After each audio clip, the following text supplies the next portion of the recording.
సమస్య సమస్య నిత్య సమస్యలతో సతమతమవుతున్నారా? మీ ప్రతి సమస్యకు 100% పరిష్కారం కోసం సంప్రదించండి శ్రీ లక్ష్మీ నరసింహస్వామి జ్యోతిష్యాలయం, సికింద్రాబాద్. సెల్ 8855522279.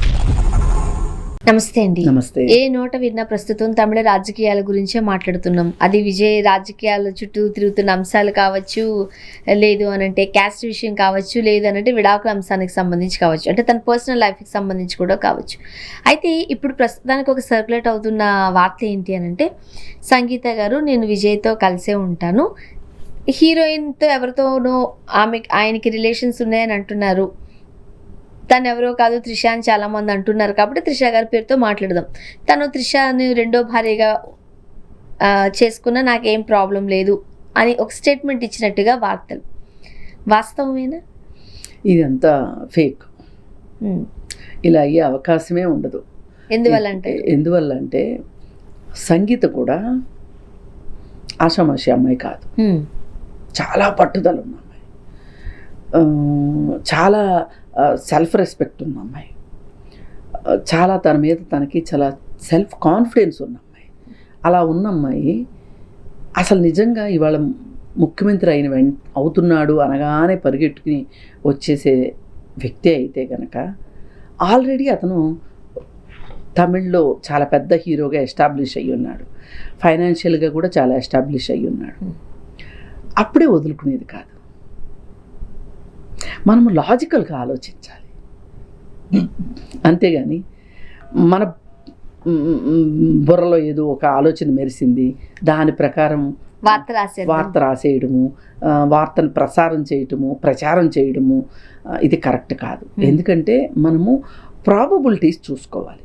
ఇలా జరగడానికి నిజమే మీరన్నట్లే జరగడానికి అవకాశం ఉండుంటుందా అంటే, నేను ఎందుకు ఇంత బలంగా చెప్పగలుగుతున్నానంటే, నిజంగా గనక విజయ్ ఫేమ్ మీదే ఆమెకి ఆ ఇంట్రెస్టే ఉంటే గనక సంగీతకి సినిమాల్లో ఫేమ్ ఏం చిన్నది కాదే. పైగా ఇప్పుడు వచ్చింది కూడా ఏం కాదు, ఇప్పుడు వచ్చింది కొత్తగా వచ్చింది ఏం కాదు. అతనికేం కొత్తగా లాటరీ టికెట్ వచ్చి 5,000 కోట్ల లాటరీ ఏమి రాలేదు. మరి అలాంటప్పుడు ఆ అమ్మాయిని ఎలా అంటారండి? తను బాగా చదువుకున్న అమ్మాయి, పైగా శ్రీలంక లో బాగా ధనవంతులకి కుటుంబాలు, వెల్ సెటిల్డ్, పైగా ఇప్పుడు వాళ్ళ బ్రదర్స్ వాళ్ళంతా యూకేలో ఉంటారు, లండన్లో ఉంటున్నారు. సరే ఏది ఏమైనా ఇలా సీఎం అవ్వబోతున్నాడు కాబట్టి ఈ రోజు వరకు తను మాట్లాడిన మాటలన్నీ వెనక్కి తీసేసుకుని ఈ విడాకుల వ్యవహారాన్ని వెనక్కి తీసుకుంటాను అని ఆవిడ అంటది అని నేను అనుకోను. కాకపోతే మనకి దురదృష్టం ఏంటి అంటే, ఉన్న వార్త కన్నా వండించే వార్తలు ఎక్కువ ఉంటాయి, త్వరగా స్ప్రెడ్ అవుతాయి. ఆ వండిన వార్తల్ని వడ్డించకపోతే గిన్నెలు ఖాళీ అవ్వవు కదా, అందుకని చెప్పి మనము వడ్డిస్తామన్నమాట. సరే ఏదండి, ఎవరిష్టం వాళ్ళదనుకోండి. ఇప్పుడు నేను నలుగురు అలా చెప్తున్నారు కదా అని చెప్పి నేను కూడా అలాగే చెప్పాను అనుకోండి, నా స్టేట్మెంట్కి విలువ ఉంటుందా? నేను మ్యాక్సిమం 99% బాగా ఆలోచించి ప్రాబబిలిటీ థియరీని అప్లై చేసి ఒక స్టేట్మెంట్ ఇస్తాను. నాకు తెలిసి ఇంతవరకు నేను ఏదైనా ఒక ఇలా అయ్యే అవకాశం ఉంటుంది అంటే అవుతుంది, అది ఇంకొకళ్ళు ఖండించగలిగేటట్లుగా ఉండదు. అందుకని నేను ఇంత బలంగా చెప్పగలుగుతున్నాను.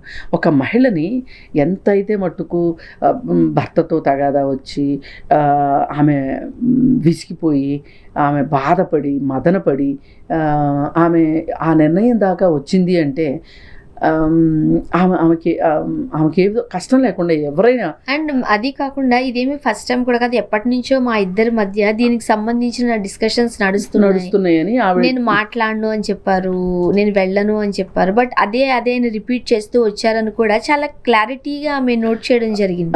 ఆమె నోట్ చేయడం జరిగింది. కాబట్టి ఏంటి అంటే ఈ రోజు అలా వచ్చేసేస్తే అసలు ఆమె క్యారెక్టర్ ఏమైపోవాలి? ఇప్పుడు ప్రతి మనిషికి ఒక క్యారెక్టర్ ఉంటుంది కదా. ఇప్పుడు నేను సంవత్సరాల తరబడి దేవుడు లేడు లేడు అని చెప్తా వస్తూ ఉంటా. ఆల్ ఆఫ్ ఏ సడన్ ఒకరోజు నేను దేవుడిని నమ్ముతున్నాను అన్నాను అనుకోండి, ఎలా ఉంటుంది? దానికి తగ్గ ఆధారం చూపిస్తే ఓకే ఏమో, అంటే మీ నమ్మకానికి సంబంధించి అది. అంటే నేను ఎందుకు అంటున్నానంటే, ఎవరో నలుగురు ఉన్నాడు అన్నారు కాబట్టి నేను కూడా ఉన్నాడు అనడం కరెక్ట్ కాదు, అది నేను చెప్పదలుచుకునేది. అందుకని అలా చేస్తే నాకు ఇంకొకళ్ళకి డిఫరెన్స్ ఉండదు. అట్లాగే సంగీతకిన్ను ఎలాంటి నిర్ణయం తీసుకుంటే ఆ సంగీతకి ఈ సంగీతకి అసలు పొసకదు. కాబట్టి ఏది ఏమైనప్పటికీ కూడా అదే ఒకవేళ ఈ ఎలక్షన్స్కు ముందే ఆమె కనుక పునరాలోచించుకుని సరే వద్దులే పిల్లల కోసమైనా నేను అడ్జస్ట్ అవుతాను అని ఆవిడ వెనక్కి వచ్చేసింది అనుకోండి, అది వేరేలాగా ఉండేది. ఇప్పుడు విడాకులు తీసుకున్న వాళ్ళందరూ విడాకులు తీసుకున్నట్లు బద్ధశత్రువులాగాను, ఎవరో ఒకళ్ళంటే ఒకళ్ళు తెలియదు అన్నట్లుగాను, ఉత్తర ధ్రువం దక్షిణ ధ్రువం లాగా ఉండాల్సిన అవసరం లేదు. ఉండట్లేదు కదండి, చాలా మంది చక్కగా మళ్ళీ కలిసిపోతున్నారు. తప్పేం కాదు, విడిపోయారంటే వాళ్ళు విడిపోవాలనేది మన ఉద్దేశం కాదు. ఇప్పుడు మళ్ళీ అనుకోవచ్చు కదా ఎవరన్నా, ఇప్పుడు ఒకవేళ ఆమె వెనక్కి వస్తానంటే మీ ఇద్దరికి వచ్చిన బాధ ఏంటి, మీ ఇద్దరికి వచ్చిన నొప్పి ఏంటి అని కూడా అంటారు. అలా వచ్చిన వాళ్ళని కూడా చాలా మందిని చూశాను నేను. కానీ ఆ వచ్చేదే అయితే గనక ముందే వచ్చి ఉండేది ఆమె. ఇప్పుడు మటుకు ఈ డెసిషన్ ఓ 4-5 సంవత్సరాల తర్వాత ఆవిడ ఒకవేళ ఈ కేసు నాని విడాకులు రాలేదనుకోండి, 4-5 సంవత్సరాల తర్వాత ఆవిడ పునరాలోచించుకుంటే కూడా ఆశ్చర్యపోకర్లా. కానీ ఈ మూమెంట్లో మటుకు ఆవిడ వెనక్కి తీసుకుంటుందని. అంటే ఇంకొకటి మీరు అన్నట్టుగా రిజల్ట్ రాకముందు ఒకవేళ తను ఈ డెసిషన్ తీసుకున్నా అందరూ స్వాగతించేవారే. పైగా ఆమె విడాకులకు అప్లై చేసి కూడా ఎన్నో రోజులు కాలేదు కదండి, ఫిబ్రవరి 6వ తారీఖునే ఆవిడ అప్లై చేసుకున్నారు.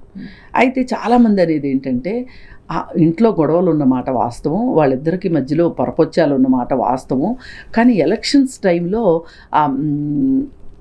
ఆవిడ ఈ టైంలో నా జీవితంలో నాకు దెబ్బ కొట్టాడు, నేను అతనికి రాజకీయ జీవితానికి దెబ్బ కొట్టాలనే ఉద్దేశంతోనే ఆ టైంలోనే వచ్చింది. ఒక పెద్ద పార్టీ ఆమెను బాగానే కూడా అన్నారు.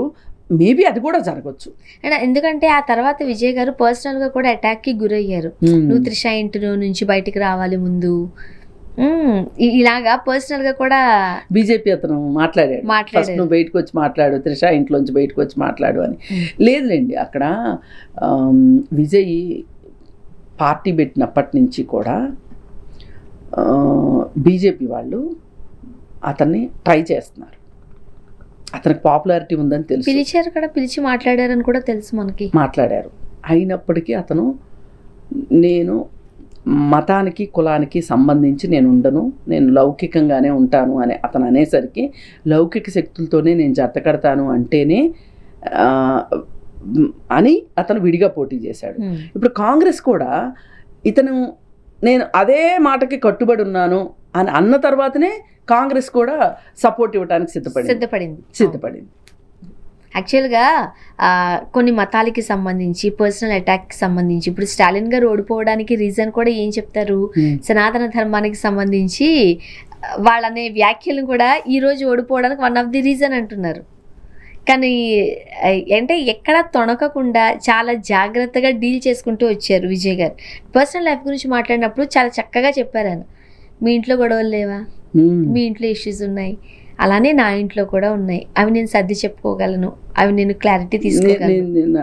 అసలు కాదు, ప్రజలకి మీకేం కావాలో నా నుంచి ఈ స్టాండ్తో వెళ్ళారు ఆయన. దాన్ని ప్రజలు నమ్మారు. పైగా ఇవాళ అండి మనం మాట్లాడుకున్నామో లేదో కానీ ఒక వ్యవసాయదారుడికి ఏం కావాలి, తనకేం కావాలో అది కావాలి. ఒక స్టూడెంట్కి ఏం కావాలి, ఒక యూత్కి ఏం కావాలి, ఒక మహిళకి ఏం కావాలి. తమిళనాడులో మహిళలు రక్షణ గురించి చాలా ఎక్కువ ఆలోచించారని చెప్పి వాళ్ళని సర్వే చేసిన వాళ్ళు చెప్పారు. మరి అలాగే ఇలా రకరకాలు ఉన్నాయి. అలా చూడాల్సిందే తప్పితే పర్సనల్ లైఫ్కి రాజకీయాలకి అస్సలు సంబంధం లేదు. నేను డే 1 నుంచి అదే చెప్తున్నా, వాడు పళ్ళు తోముకుంటాను ఆడికి తీరిక లేదు, పక్కోడి పళ్ళు ఏమి తోముతారు. కరెక్ట్. అందుకని చూద్దాం ఏం జరగబోతుంది. థ్యాంక్ యూ అండి. Thank you.